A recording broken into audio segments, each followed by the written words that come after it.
Jour. Elle est double, cette actualité, avec la mobilisation sociale dans la rue. Plus largement, nous insisterons aussi sur ces images que nous avons vues d'échauffourées dans les cortèges notamment.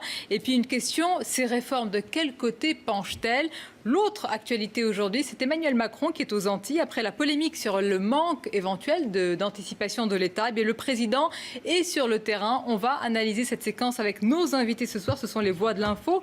Anne-Claire Ruel, bonsoir. Bonsoir. Spécialiste de communication. Frédéric Dabi avec nous, bonsoir. Directeur général adjoint de l'IFOP. Laurent Bouvet, politologue et professeur, bienvenue et bonsoir. Et nous rejoint Charles Consigny, bonsoir. Bonsoir. Éditorialiste, auteur du livre « Je m'évade, je m'explique ».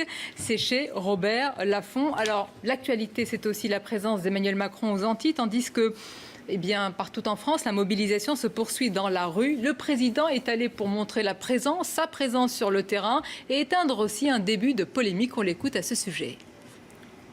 Mais je le dis à toutes et tous, le temps, il est à l'union nationale. Il est à l'union. Soyons dignes.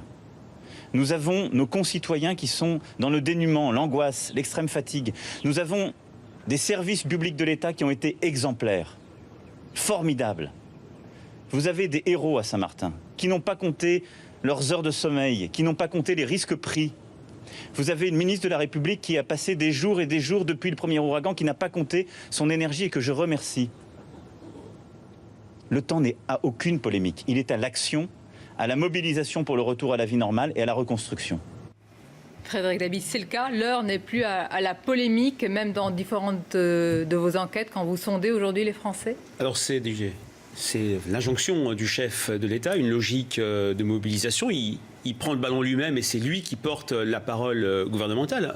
Alors que les ministres ont beaucoup parlé, Édouard Philippe, la ministre de la Santé, ça n'a pas suffi pour éteindre ces polémiques. Sonia, ces polémiques, elles sont tout à fait classiques. Systématiquement, on l'a vu lors de la tempête Xynthia sous Nicolas Sarkozy, on l'a vu lors d'une tempête dans le sud de la France qui avait touché Cannes avec des inondations dramatiques. Il y a toujours le sentiment que l'État reste sur une logique compassionnelle et n'a pas mis les moyens. Et puis, on a vu, parce que c'est un sujet...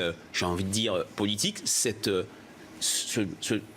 dramatique tempête, être saisie dans le champ politique par la France insoumise, par la droite. C'est intéressant de voir que Éric Ciotti et Jean-Luc Mélenchon ont, quasiment à la minute près, puis Laurent Bouvet l'avait bien noté, 9 minutes près, ont eux-mêmes demandé une commission d'enquête. Voilà, on est aussi sur une logique, j'ai envie de dire... de roi thaumaturge.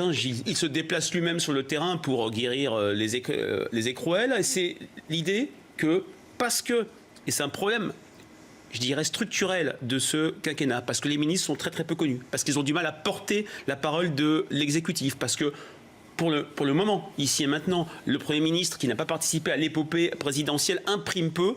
Emmanuel Macron se charge un peu de tout. C'était l'antienne de Nicolas Sarkozy pendant le début de son quinquennat, qui disait « je me charge de tout, de l'accessoire, du nécessaire et de l'important ».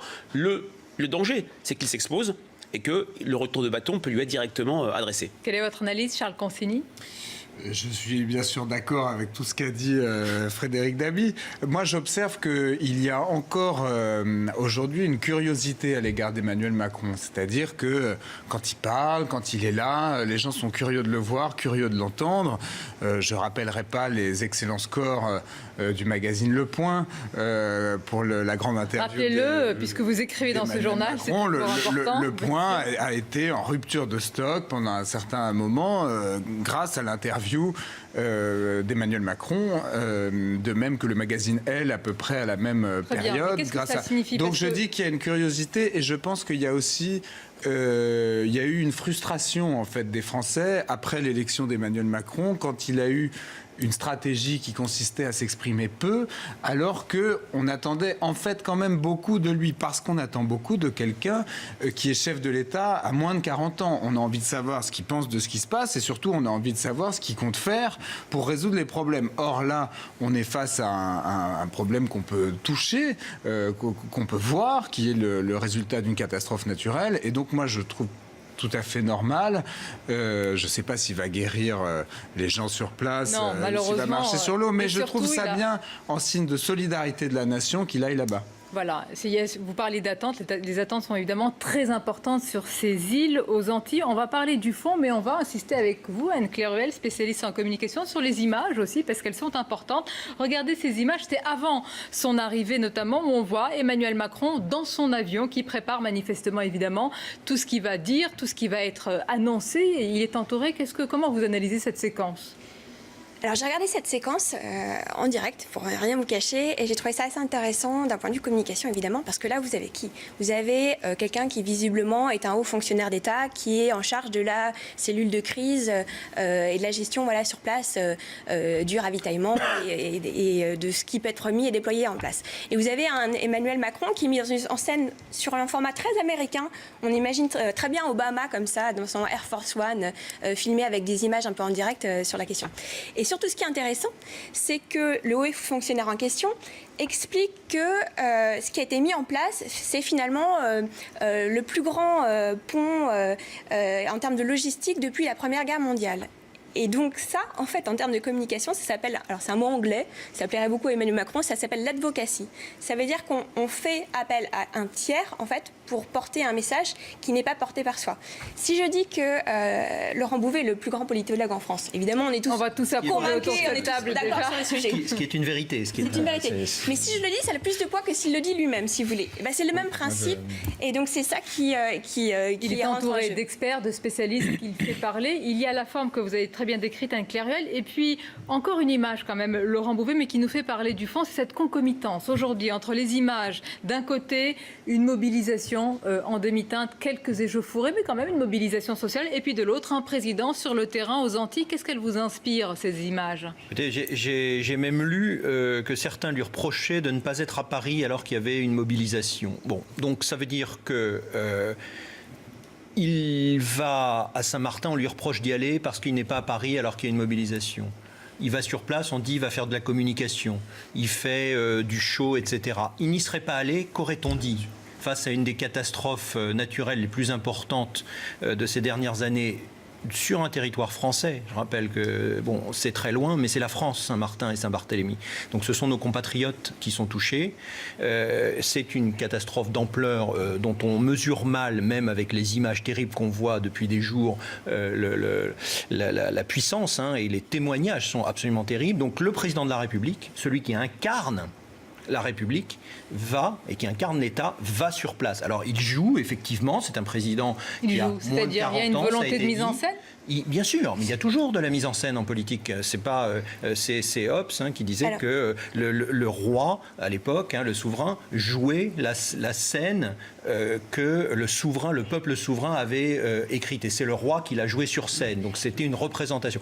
Eh bien, il y a toujours une représentation. Et il la met de manière en scène à la Macron, de manière managériale. C'est lui qui prend en charge, c'est lui qui va... Voilà, c'est pas Jacques Chirac ou le général de Gaulle après la catastrophe. Non, mais sans remonter aussi loin, passé, etc. Oui. Mais ce qui est intéressant ici, c'est effectivement qu'il y a ce qui est exceptionnel, la catastrophe, le président de la République qui s'y rend, et ce qui va finalement dans le cours de ce qu'on attendait, ce qui n'est pas exceptionnel, c'est-à-dire, quel que soit le niveau de participation, les manifestations. Pourquoi ? Parce que le processus législatif est engagé, on va en parler, j'imagine, tout à l'heure, et surtout, c'est un peu du déjà vu, compte tenu qu'il y a déjà eu sur le même sujet des manifestations l'année dernière sur la loi El Khomri. Des images, Anne-Claire Ruel. De toute façon, il n'avait pas d'autre choix, j'ai envie de dire. Voilà, c'est-à-dire que de toute façon, c'était biaisé, il fallait qu'il se rende sur place, parce que tout simplement, il est l'État, c'est inscrit dans la Constitution. On n'aurait pas compris qu'il On ne comprend pas.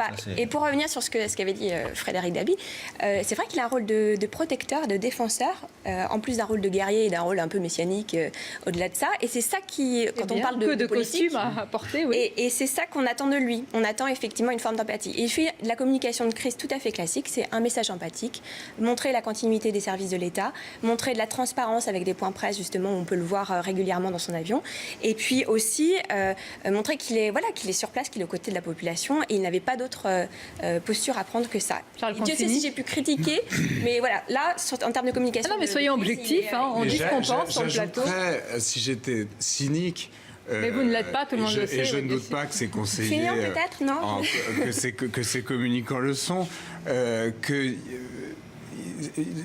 la conjonction de ces images le sert, parce que de quoi on l'accuse avec cette réforme du Code du travail, finalement, c'est de moins protéger la partie faible du contrat de travail, c'est-à-dire le salarié. Donc, on dit, voilà, c'est le président des puissants, de Rothschild, du siècle, du CAC 40. Et d'ailleurs, il est leur mandataire, il leur taille des lois sur mesure, le MEDEF applaudit, vous vous rendez compte, c'est une honte, tous dans la rue.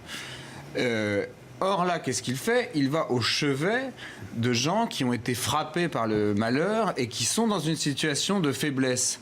Donc, ça a pour effet, donc c'est très cynique ce que je dis, mais ça a pour effet de désamorcer, au moins dans les images, l'accusation, à mon sens fallacieuse, d'abandon des damnés de la Terre. Mais c'est important, vous notez quand même un moment opportun dans lequel Emmanuel Macron, évidemment que c'est normal que le président de la République protecteur soit sur le terrain, mais c'est un moment opportun par rapport à ce qui se passe ici. Oui, c'est tout à fait ça, je partage ce que chaque conseiller vient de dire. Maintenant, est-ce que ça va suffire, ce contraste? J'ai envie de dire sur le court terme, non. L'installation d'une grille de lecture de l'action d'Emmanuel Macron comme grille de lecture en termes d'injustice, on l'a dit ici, sur les APL, sur la hausse de la CSG, sur la réforme de l'ISF, on retrouve la même grille de lecture qui prévalait au début du quinquennat de Nicolas Sarkozy, s'installe fortement à gauche, et au-delà de l'échec ou du baroud d'honneur, hein, c'est le terme qu'a utilisé Jean-Luc Mélenchon pour le conjurer, mais c'est l'inconscient parlait. Ce mouvement social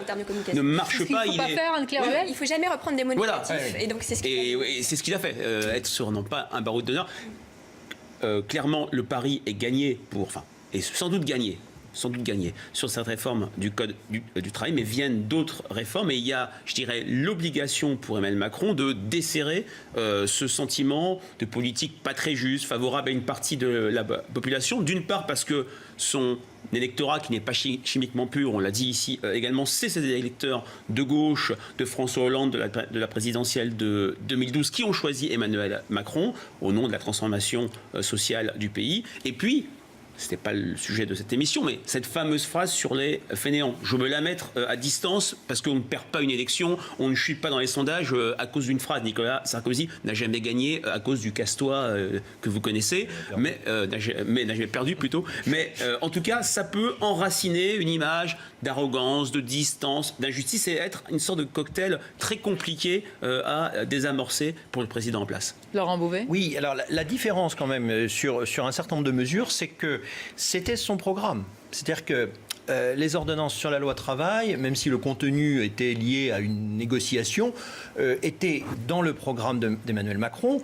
La gauche, pendant la campagne présidentielle, a expliqué qu'il n'était pas de gauche, donc aujourd'hui est difficilement surprise du contenu, qui est plutôt effectivement une politique plus favorable aux employeurs, même si on pourrait discuter sur les mesures. En tout cas, il n'a pris personne en traître, et c'est très différent de ce qui s'était passé avec la loi El Khomri, qui n'était pas dans le programme de François Hollande. Donc ça, je pense que les Français... Il a donc dit ce qu'il a fait, selon vous. C'est un petit peu différent, par exemple, des 5 € dont on avait parlé sur ce plateau il y a une semaine, sur les APL, parce que ça, ce n'était pas quelque chose qu'il avait annoncé. Donc c'est beaucoup plus choquant, y compris pour son électorat, des choses qui n'ont pas été annoncées et qui sont effectivement, qui renforcent cette idée que c'est un président des riches pour aller vite, alors que ce qu'il a annoncé ne peut pas lui être reproché. C'est de bonne guerre dans le jeu politique, mais il y a quelque chose là où, sur son électorat, il n'y a aucune surprise à avoir. Donc là-dessus, on ne peut pas venir lui dire, écoutez, vous êtes vraiment, vous ne faites pas ce que vous avez dit, etc. Donc là, il y a des différences à établir. On va regarder les images de ces cortèges cet après-midi un petit peu partout en France. Il y a eu quelques échauffourées. On va les regarder. Anne-Claire Ruel, nos journalistes sur place ont pu remarquer, comme c'est toujours difficile à appréhender à l'œil nu, que pour certains cortèges, il y avait véritablement des rangs qui étaient clairsemés. On peut dire ce soir que ça reste malgré tout une mobilisation en demi-teinte. On ne peut pas parler d'échec, c'est peut-être trop rapide. Malgré tout, aujourd'hui, c'est peut-être un premier satisfecit, entre guillemets, social pour le gouvernement. Alors je ne sais pas, je ne connais pas combien de personnes ont manifesté, et il faut voir après au sein de chaque entreprise évidemment ce qui s'est passé très concrètement, surtout que ça n'était que la CGT, encore une fois. Disons que pour l'instant, effectivement, ça a l'air d'être assez calme. Mais je rejoins tout à fait ce qui a été dit précédemment, c'est-à-dire que, et je rejoins même ce qu'a pu dire François Ruffin, c'est-à-dire que c'est peut-être sur d'autres trucs à la con, pour parler comme lui, que les choses vont s'enflammer. C'est effectivement sur cette histoire d'ordonnance et sur la loi travail, c'est assez compliqué, c'est assez obscur. Ça a été effectivement proposé dans le programme précédent. Et ça, c'est très vrai. C'est-à-dire qu'il y a peut-être beaucoup de sujets d'angoisse qui fâchent, mais il n'y a pas véritablement un point de crispation véritablement qui peut mobiliser. C'est la différence majeure pour l'instant entre ce quinquennat et les 2 quinquennats précédents. En septembre 2012, François Hollande chute brutalement et perd une partie de la confiance des sympathisants de gauche et la bienveillance du centre avec le choc fiscal. Nicolas Sarkozy, fin 2007, c'est les promesses non tenues sur travailler plus pour gagner plus. En dehors de cette grille, une politique pas très juste, mais qui n'est pas structurée en dehors de l'étincelle, qui n'était pas dans le programme effectivement des APL, il y a plutôt une sorte de coalition, une sorte de conjonction de mécontents. Et là, c'est peut-être la limite du positionnement, ni gauche ni droite, et gauche et droite du président. On l'a déjà dit ici, effectivement, c'est sentiment d'insécurité sociale. C'est le sentiment que finalement, les Français ne font pas partie du programme d'Emmanuel Macron. On voit la forte chute, sous votre contrôle, au sein des sympathisants de gauche, notamment de la cote de popularité d'Emmanuel Macron. Gauche de la gauche plutôt. Au PS, ça tient encore. Et puis, c'est cette idée que finalement, ce président ne rassemble pas, puisqu'il parle toujours de manière binaire. C'est-à-dire les gens en mouvement contre les gens, les immobiles. C'est votre avis, Charles Consigny? On l'a dit tout un tas de fois, et ça a été dit et redit. Et je crois que cette idée d'absence de rassemblement peut être problématique quand même à terme. Je suis pas... Enfin, d'abord, je pense qu'il a tout à fait raison de parler avec franchise. Je crois que quelque chose qui a plombé Hollande, c'est même de s'il toujours... faut parler cru. Mais bien sûr, ce qui a plombé Hollande, c'est de toujours ménager la chèvre et le chou. Il ne pouvait pas dire une chose sans dire immédiatement le contraire pour être sûr de ne fâcher personne. En même temps bon. Oui, mais vous voyez ce que je veux dire. Hollande, il n'aurait pas dit fainéant. Moi, tout ce qui est casse-toi pauvre con, fainéant, etc., ça attire plutôt ma sympathie parce que je trouve qu'il y a un peu de sincérité. Je n'ai pas attiré la sympathie du public qui nous regarde. Mais et je trouve ça très intéressant de voir que les Insoumis se sont sentis immédiatement visés quand Emmanuel Macron a utilisé le terme de fainéant. Ensuite, je pense qu'il y a quand même un consensus assez large aujourd'hui en France pour aller quand même vers un tout petit peu plus de libéralisme. Il faut être un tout petit peu clairvoyant. On est leader en Europe sur le niveau des impositions. On est sans doute leader sur la quantité de réglementation, de lois, d'obstacles à toutes les initiatives individuelles. Donc je crois qu'on peut quand même essayer de faire machine arrière et que peut-être ça marchera. À en parler. Charles Consigny, Frédéric Dabi, Laurent Bouvet et Anne-Claire Ruel. Évidemment, vous restez avec nous. Comme tous les jours, vous le savez, dans quelques instants, on va recevoir un invité politique qui va nous rejoindre. Il sera interrogé par les Voix de l'Info. C'est l'ancien directeur de campagne de Benoît Hamon, conseiller départemental de Seine-Saint-Denis, Mathieu Hanotin, qui était dans la rue aux côtés notamment de Jean-Luc Mélenchon. On se retrouve dans quelques instants. Forcément toutes les manifestations. Vous appelez les autres à les faire. Mais c'est pas ça. Mais ce que je veux vous dire par là, c'est que je pense qu'il faut en revenir aux choses simples. Et pas faire trop de tactique, quoi. C'est-à-dire que quand les personnes qui sont contre le texte, elles doivent se rassembler quand on le constate. Et donc oui, je pense qu'il faut aller dans toutes les manifestations. Se rassembler, pourquoi? Par exemple, pour ceux qui nous regardent, et peut-être que vous appelez certains à se rassembler, pourquoi? Est-ce que vous avez encore un espoir que le gouvernement recule alors qu'il ne cesse d'affirmer, d'afficher sa détermination chaque jour? Oui, le gouvernement est a priori quand même dans son rôle, quoi. S'il n'affichait pas sa détermination maintenant, alors qu'on est le 12 septembre et que ces ordonnances sont toutes fraîches, toutes neuves et qu'elles viennent juste de sortir du métier, ça serait quand même un peu original, si vous me permettez l'expression. Donc non, le gouvernement dans ce rôle et justement, il faut aujourd'hui construire un rapport de force. Mais les mobilisations,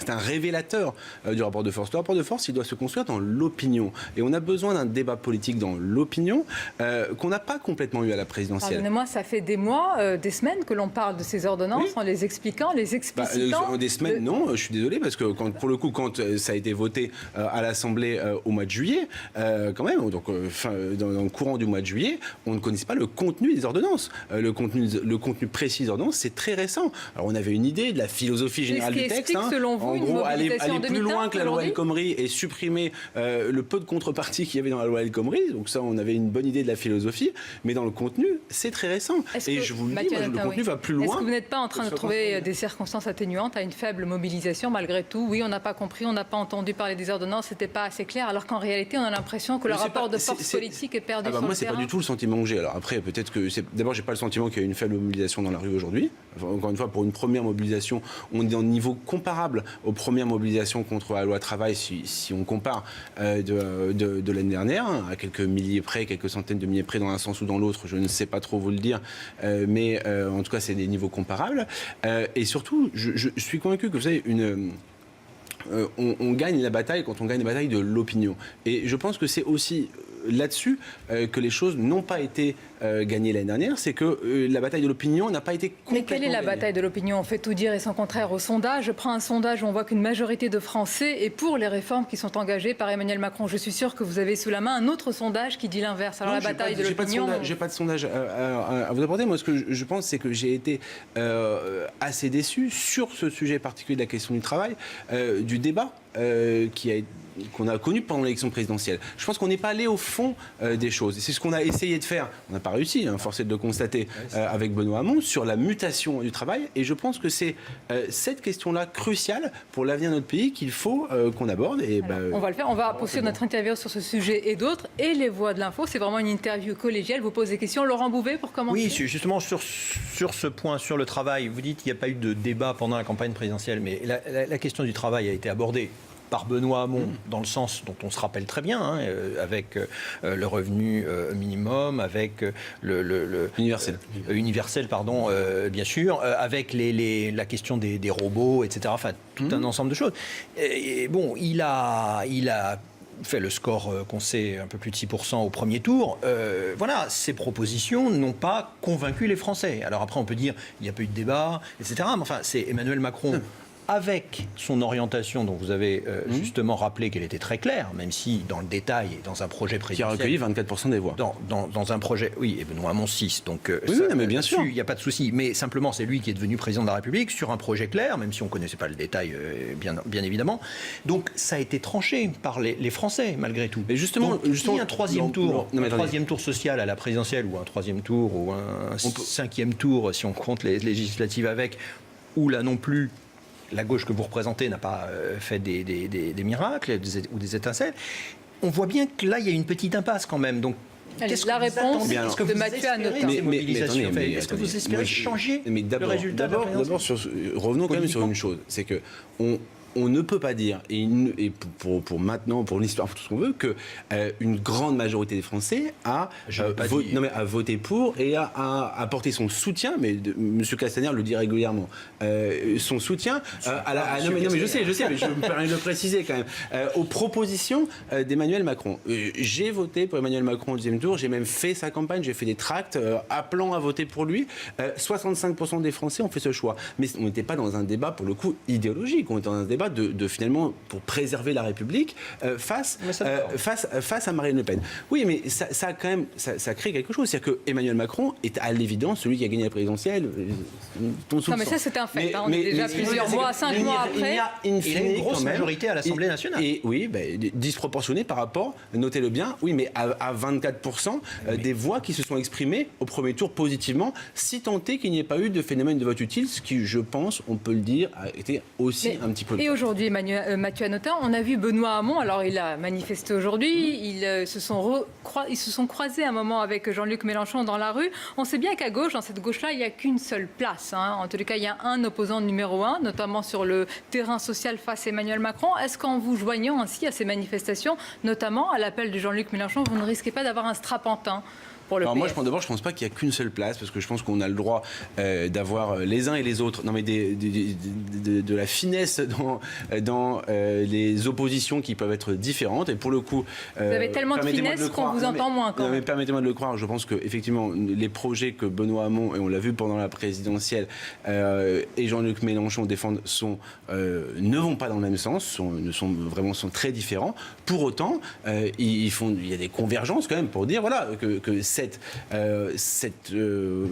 réforme libérale, cette sauce libérale qui nous est encore proposée, qui va encore plus loin, qui supprime le peu de contrepartie qui va dans la loi El Khomri, évidemment, ça ne va pas dans le bon sens. Mais j'entends ce que vous dites, Benoît Hamon et Jean-Luc Mélenchon ne marchent pas d'un même pas malgré tout. Il y a des nuances écoutez, importantes. on peut marcher à côté, c'est ce qu'ils souhaitent faire dans cette période-là. Ils l'ont dit, Benoît Hamon a appelé Jean-Luc Mélenchon, il a demandé s'il serait le bienvenu à la manifestation du 23 juin. Il me semble que Jean-Luc Mélenchon a répondu que oui. Le 23 septembre. Eh bien, ils sont côte à côte. Anne-Claire Ruel, une prendre un peu de question. champ et de revenir en 2008. En 2008, Jean-Luc Mélenchon se rapprochait des communistes. Et là, aujourd'hui, visiblement, il ne sera pas présent à la fête de l'Humanité, alors que Benoît Hamon sera présent. Il aura même un stand à cette fête de l'Humanité, après avoir été évidemment aussi être intervenu. Il me semble que Jean-Luc Mélenchon aura aussi un stand, son parti politique. Bien sûr, mais il ne sera pas présent. Et Benoît Hamon était présent aussi aux Journées d'été des écologistes. Donc, je m'adresse à l'amateur de risque. Vous savez, ce jeu de stratégie. Je crois que j'ai lu que vous étiez passionné par ce jeu de stratégie. C'est vrai, pour le coup. J'ai l'impression, détrompez-moi, mais que finalement, vous êtes en train d'essayer de trouver un espace entre Emmanuel Macron et Jean-Luc Mélenchon, cet espace qui pour l'instant pourrait être ravi par le Parti socialiste et notamment Najat Vallaud-Belkacem ou Boris Vallaud éventuellement plus tard. Donc voilà, est-ce que vous cherchez à polariser cet espace-là? Alors moi, La réponse. c'est pas une question d'espace.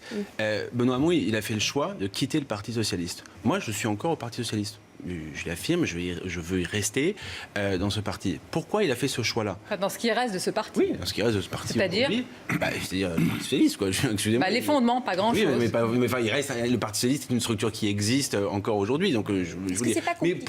Vous êtes les constructivistes pourquoi je vous explique ce choix qu'il a fait justement de sortir. Oui, il n'a pas.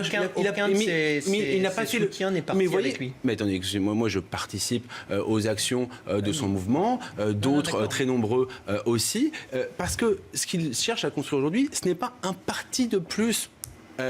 À gauche, ce n'est pas finalement de prendre sa petite part du petit gâteau qui est devenu la gauche aujourd'hui. Ça serait ça la logique de finalement chercher son espace. C'est pas du tout ça. En sortant du Parti socialiste, Benoît Hamon, il a fait ce choix d'être indépendant pour pouvoir s'adresser à tout le monde, parce qu'il pense que toutes ces personnes que vous avez citées, y compris le Parti socialiste, font partie de l'équation. Aucune n'est la solution. Parce que le constat, même pour Jean-Luc Mélenchon de la présidentielle, c'est de l'échec total de la gauche. C'est que si les choses ne changent pas... Mathieu Hanotin, une question de Charles Consigny. Non, moi ça m'amuse de voir les gens rester dans le jeu politique, même quand ils sont battus aux élections, même quand ils ont plus vraiment de mandat. Je me dis, mais que n'allez-vous trouver du travail, que n'allez-vous postuler dans ces entreprises privées que vous semblez bien méconnaître comme journaliste, que vous déconseillez Vous savez que les choses ne sont pas forcément incompatibles. Parce que par ailleurs, vous pouvez justement chercher le travail et parce que vous avez des idées, vouloir continuer de les défendre. C'est même probablement ce qui va arriver à un grand nombre d'entre nous. Benoît Hamon, qu'est-ce qu'il fait en ce moment?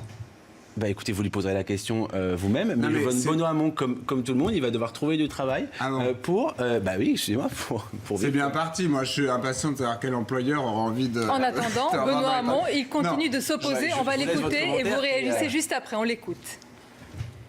Il est sympathique, jeune, surtout immature. Mais De Gaulle disait non, mais je vous le dis. Mais moi, je dis que c'est un président immature. On ne parle pas comme cela. Je trouve que c'est immature de passer son temps à consteller de symboles puisés dans l'Antiquité, Jupiter, dans l'Ancien Régime, Versailles. On le découvre dans un livre d'un romancier qu'il a suivi dans l'Empire, avec Napoléon et ses généraux. Consteller l'exercice du pouvoir de symboles du pouvoir personnel, autoritaire, je trouve cela immature. Immature, Mathieu Hanotin, est-ce que c'est c'est un projet alternatif et constructif, là?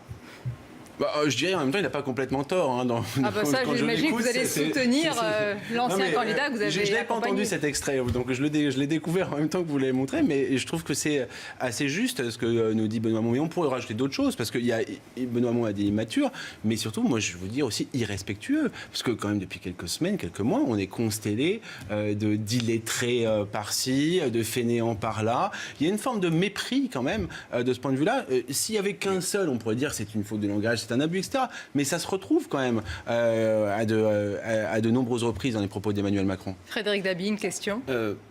Une remarque, une question, mais je pense que Benoît Hamon est tout à fait légitime pour faire cette critique un peu systémique, et il est quand même aidé par toute une série d'épisodes pour remettre en cause l'incarnation de la fonction présidentielle par Emmanuel Macron, qui, entre parenthèses, est aussi un levier très fort d'adhésion chez une partie des Français en termes de distinction par rapport à ses deux prédécesseurs. Je dirais que le souci s'agissant de l'émetteur Benoît Hamon, et je serai un peu moins sévère que mon ami Charles Consigny, c'est que Benoît Hamon, qui a connu une défaite historique, qui n'était pas si inéluctable. Dans la première vague du rolling IFOP fiducial pour CNews, il démarre à 18% au lendemain de sa victoire, de sa belle victoire et nette victoire à la primaire socialiste. Jean-Luc Mélenchon est à 9%. Puis s'en est suivi toute une série.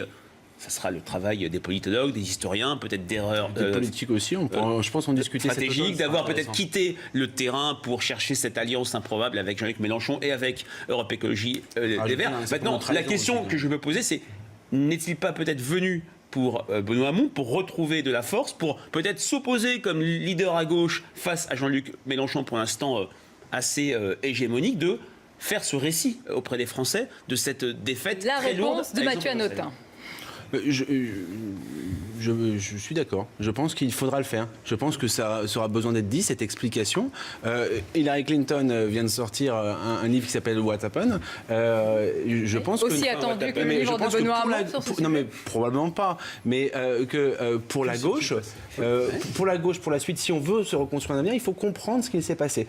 Et il y a à l'évidence un certain nombre de causes conjoncturelles. Vous en avez cité un certain nombre. Je m'excuse de vous avoir interrompu, mais parce que je pense que le phénomène quand même massif des trahisons qu'on n'avait jamais connu pour l'avoir vécu comme directeur de campagne a été très important. Mais derrière qui ? Mais aussi des causes structurelles. Derrière qui ? Je pense que c'est pas le moment de répondre. Très bien, c'est ce qu'on répond toujours. Mais selon vous, malgré tout, qui est le plus apte ? Il y a quand même des personnalités qui ont du talent. Qui est le plus apte ? Moi, si vous préférez, je pense que Benoît Hamon est le seul qui a apporté une chose qui avait disparu complètement à gauche durant ces 3-4 dernières années, avec la primaire, c'est l'espoir. Tous les candidats socialistes, quels qu'ils aient été avant la primaire, étaient tous testés à 6, 7, 8% au maximum. Et parce qu'il y a eu la primaire, il a réussi à recréer quelque chose, à redonner un espoir qui, malheureusement, du fait de la campagne, a disparu pour plein de raisons dont on discutera très bientôt. Notre invité politique, Mathieu Hanotin. Demain à suivre, ce sera Nadine Morano qui sera à votre place avec d'autres voix de l'info qui pourront évidemment l'interviewer. Également menu nos débats d'actualité, des débats de fond et des sujets de proximité. Je vous retrouve demain avec plaisir. Mais d'abord, c'est Punchline à suivre.